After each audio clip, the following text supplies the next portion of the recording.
নমস্কার বন্ধুরা, কেমন আছেন সকলে? আশা করি সকলে ভালো আছেন আর আমরাও ভালো আছি। আজ সোমবার, ঘড়ির কাঁটায় 8:30টার মতো বাজে, কিন্তু উঠেছি একটু সকাল সকালই, ওই 7টার দিকে। শুয়েছিলাম, বাবুটা ঘুমাচ্ছিল না, বারবার উঠে যাচ্ছে, তাই ওকে আবার ঘুম পাড়িয়ে তারপর উঠে আসলাম আমি।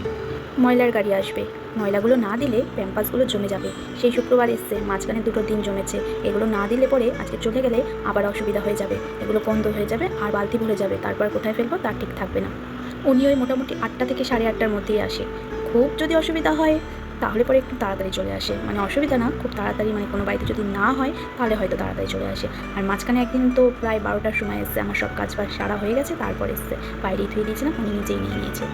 ওইদিকে মা কালকে রাত্রে মোটামুটি সব কাজই কমপ্লিট করে ধুয়ে গেছে, যেমন ওই বাসন মাজা, সবচেয়ে বড় ভাইটাল কাজ। বাসন টাসন সব মেজে গ্যাস পরিষ্কার করে ধুয়ে গেছে। এদিকে আমি ডাইনিংটা মুছে নিচ্ছি, ডাইনিংটাই একমাত্র একটু আছে, আর বাকি সব পরিষ্কার করাই। ওইদিকে বাবা ছেলে এখনও ঘুমাচ্ছে, ওঠেনি, বললাম না, উঠেছিল একবার, আবার ওকে ঘুম পাড়িয়ে তারপরে আমি এসেছি। একটু খ্যান করছে, কারণ ঠান্ডা লাগা এখনও আছে, কমেনি তো, তাই। আর এর মধ্যে অনেকবার উঠে গেছে, তাই আমি বারবার দেখছি যদি আবার উঠে যায়, ও ঠান্ডা লাগাটা আছে, একটু খ্যান করছে, তাই একটু বারবার একটু পরপর যে ওকে আবার ঘুম পাড়িয়ে ধুয়ে তারপর আসতে হচ্ছে আমার কাজ করতে। এইভাবেই কাজ কমপ্লিট করছি। আজ শ্রাবণ মাসের প্রথম সোমবার। শুনেছি মহাদেব যে বিষ পান করেছিল, সেই বিষ পানের কারণেই মহাদেব খুব ছটফট করছিল, তাই দেবতারা মিলে তাকে ঠান্ডা করার জন্য দুধ, গঙ্গার জল এইসব দিয়ে তাকে ঠান্ডা করেছিল। তাই এই শ্রাবণ মাসে ভোলে বাবার মাস বলা হয়। তাই এই শ্রাবণ মাসটায় বাবাকে ঠান্ডা রাখার জন্য দুধ, গঙ্গার জল দিয়েই তাকে পুজো করতে হয়। তো আমার মনে হয় একদিন পুজো, শুধু সোমবার কেন, শ্রাবণ মাসে প্রতিটা দিনই তার দিন, প্রতিটা দিনই তাকে ঠান্ডা রাখার দরকার, ঠান্ডা রাখা প্রয়োজন। আমরা তো মানুষ মাত্র, আমরা কি তাকে ঠান্ডা রাখতে পারি? কিন্তু এই চেষ্টা মাত্র। পৃথিবীতে এমন কোনো মানুষ নেই যে শ্রীকৃষ্ণ দেবাদিদেব মহাদেবকে ভালোবাসে না, তার পুজো সবাই করে, আমিও তার মধ্যেই একজন। কারণ বাবার কাছে যা চেয়েছি তা লেট করে হলেও পেয়েছি। যেমন আমার কাছে আছে আমার ভোলে বাবা, সবচেয়ে বড় প্রমাণ আমার ছেলে। 7টা বছর পর উনি বাবাকে ডাকতে ডাকতে সেই আমার কোল আলো করে তাকে পাঠিয়েছে, 7 বছর পর। কে বলে ভগবান নেই? ভগবান আছে, শক্তি যেমন আছে, শক্তির সৃষ্টিও সে অবশ্যই আছে, সেই তো সব সৃষ্টি করেছে। যাক, আমি অনেক কিছু জানি না, অনেক কিছু বলে ফেললাম, কিছুই জানি না, সামান্য মাত্র যেটুকু জানি তাই বললাম। তা আমি আবার আমার কাজে ফিরে আসি। এইদিকে আমার ঘর ছাড় দেওয়া হয়নি এখনও, ওইদিকে ময়লা নিতে চলে এসছে। ওইদিকে ঘড়ির কাঁটাও থামছে না, ঘড়ির কাঁটা তো ঘোড়ার মতো টপক টপক করে ছুটেই যাচ্ছে। তা আমি আমার কাজগুলো তাড়াতাড়ি করে শেষ করে নিই। ওইদিকে বাবু উঠে পড়লে আমার সমস্যা হয়ে যাবে, আমি এমনি একটু তাড়াহুড়া করছি।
এই টেডি বিয়ারটা না অনেক দিন ধরে পড়ে আছে, যবে থেকে আমার ঘর পড়ে আছে, মানে আমার বাবু যবে থেকে আমার পেটে এসছে তবে থেকে এইভাবেই পড়ে আছে, প্রায় 1.5 বছর নোংরা হয়ে গেছে, অনেক দিন ধরে। মা তো বের করে রেখেছিল পরিষ্কার করবে করে, মানে ধুয়ে দেবে, কিন্তু মা পারেনি, কাজের চাপে আর হয়ে ওঠেনি।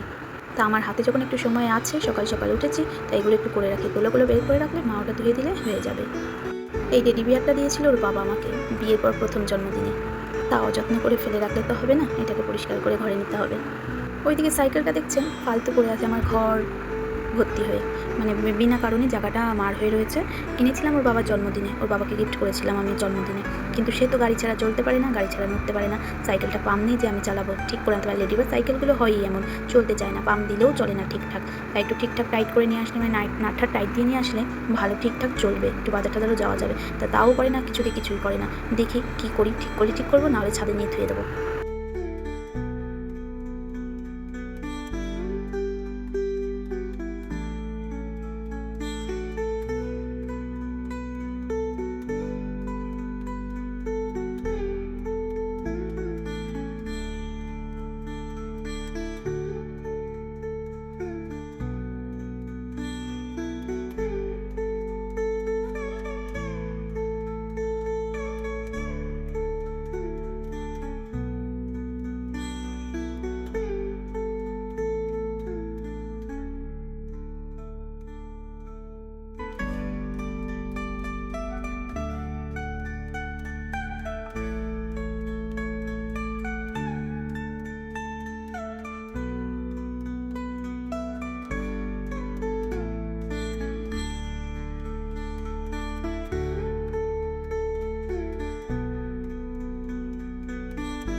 ঘরটা ছিল প্রচণ্ড খসখসা।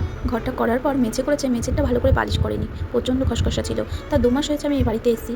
2 মাসে প্রতিদিন মুছি, একদিনও বাদ দিই না। মুছতে অনেকটাই তেলতেলে হয়েছে, কিন্তু একটু কেরোসিন দিয়ে মুছলে হয়তো ভালো হতো। কেরোসিন দিয়ে মুছলে বেশ তেলতেলে হয় তাড়াতাড়ি।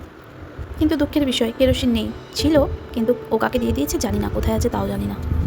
আগে তো মানুষ রেশনে কেরোসিন তেল কিনতো, কেরোসিনের প্রচলনও ছিল, মানে ল্যাম্পও ধরাতো, হ্যারিকেন ধরাতো, স্টোভ চালাতো, কিন্তু এখন আর কেরোসিন কারো কোনো কাজেই লাগে না। আর কেরোসিনের যা দাম, তাই কেউ আর কিনেও না, রেশন ঘর থেকেও নেয় না। ওইদিকে কাজবাজ সব কমপ্লিট, মানে বাসি কাজ, স্নান সব কমপ্লিট।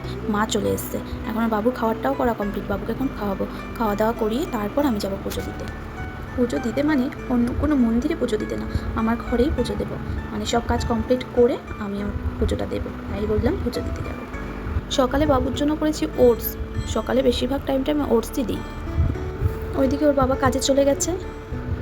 এদিকে গাড়িটা ঘরে ছিল, গাড়িটা বের করেছে। গাড়ির মাটি ছিল, মানে গাড়ির চাকায় যে মাটিটা ছিল সেটাই জলে আরও কাদা কাদা হয়ে গেছে, তাই মা পরিষ্কার করে দিচ্ছে জায়গাটা। এখানেই ওকে খাওয়াতে বসবো আমি।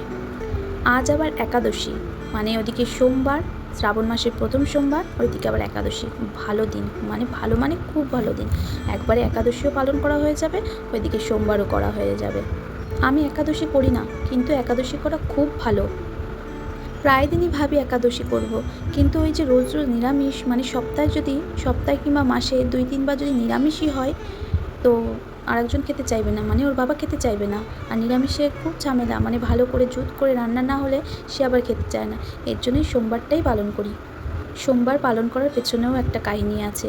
আমি এই বাড়িতে ঢুকবো, এর জন্য একটা মানসিক করেছিলাম, সোমবার করে নিরামিষ খাবো ভোলে বাবার বার, সেই জন্য তাই নিরামিষ খাই। ওইদিকে মা ছেলে স্কুলে গেছিলো খাবারটা আনতে, তাই ওকে নিয়েই পুজো দিতে এসেছিলাম। ওইদিকে মা আবার চলে এসে ওকে নিয়ে চলে গেছে নিচে, কারণ ওপরে টিন তো সিঁড়িঘরটায় প্রচণ্ড গরম, মানে সিঁড়িঘর বলতে ঠাকুরঘর আলাদা করে করা, তো এখানে টিন দেওয়া, প্রচণ্ড গরম এখানে, তাই মা নিয়ে গেল ওকে। কাল সন্ধ্যাবেলা আমি একটু ব্যস্তই ছিলাম, বললাম না বাজার গেছিলাম, আবার ওইদিকে এসে রান্না বান্না করেছি। তার ছেলে আবার একা থাকতে চাইছিল না, ওকেও একটু সময় দিতে হয়েছে, তাই মা সন্ধ্যাটা দিয়েছে। মা বাসন মেজে রাখেনি ঠাকুরে, আমি আবার সন্ধ্যা দিলে প্রতিদিনই সন্ধ্যাবেলা ঠাকুরের বাসনটা মেজে তুই।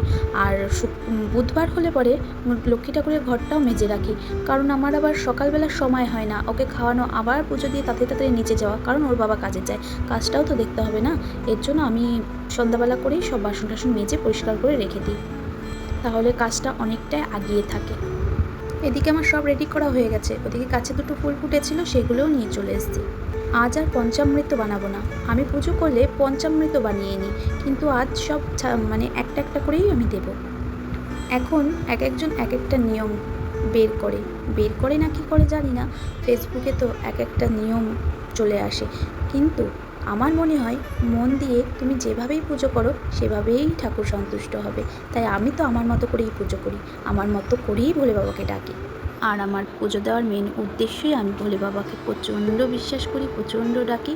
আর এই 7 বছর যার জন্য তপস্যা করেছি, আগেও তার জন্যই চাইতাম, এখনও তাই বলবো, হে ভোলে বাবা, তুমি যাকে আমার কাছে পাঠিয়েছো, যাকে তুমি দান করেছো, তোমার দানটাকে তুমি সুস্থ রেখো, এইটুকুই আমি প্রার্থনা করবো তার কাছে। আর প্রতিটা মায়ের কোলে একটা করে সন্তান দান করো। এই সন্তান না হওয়ার জ্বালা যে কী, একটা মানে একটা মেয়েই জানে, সত্যি প্রচণ্ড কষ্ট একটা সন্তান না হলে। আর হ্যাঁ, যাকে দান করবে তাকে অবশ্যই সুস্থ রেখো।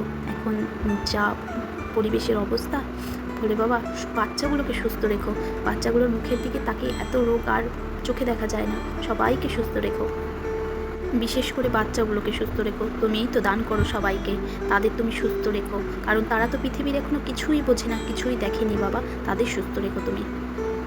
শিব ঠাকুরের মূর্তিটা দেখতে পাচ্ছেন, এই মূর্তিটা আমি মানসিক করেছিলাম যে আমি এই বাড়িতে যখন আসব তাকে সাথে নিয়ে আমি আমার বাড়িতে ঢুকবো। তা আমি যখন প্রতিষ্ঠাও করে নেব একবারে, আমি যখন পুজো দিয়েছি, আমাদের ব্রাহ্মণ বলল এমন শিব ঠাকুর, এত বড় শিব ঠাকুর বা এমন শিব ঠাকুর বসা অবস্থায় পুজো করতে নেই বাড়িতে, গৃহস্থের অকল্যাণ হয়। তা আমাকে একদিন একজন জিজ্ঞাসা করেছে যে তুমি মূর্তিতে কেন ফুল দাও না, কেন বেলপাতা দাও না, কেন তার গলায় মালা দাও না। তা আমি এই কারণেই তার গলায় মালা দিই না, তাকে ফুল দিই না। সে তো আমাদের ব্রাহ্মণ তো আমাকে বলেছে মন্দিরে তাকে রাখলে পরেও আমার অকল্যাণ হবে, কিন্তু আমি তাকে সরাতে চাই না, তাই এখানে বসিয়ে রেখেছি। আর শিবলিঙ্গ আর শিব মূর্তি একসাথে পুজো করতে নেই, তাও তিনি বলেছেন। যাক, যা হবে হবে, মন চায় না তাই সরাই না। সে দেখছে সে অবশ্যই সব ঠিকঠাকই রাখবে।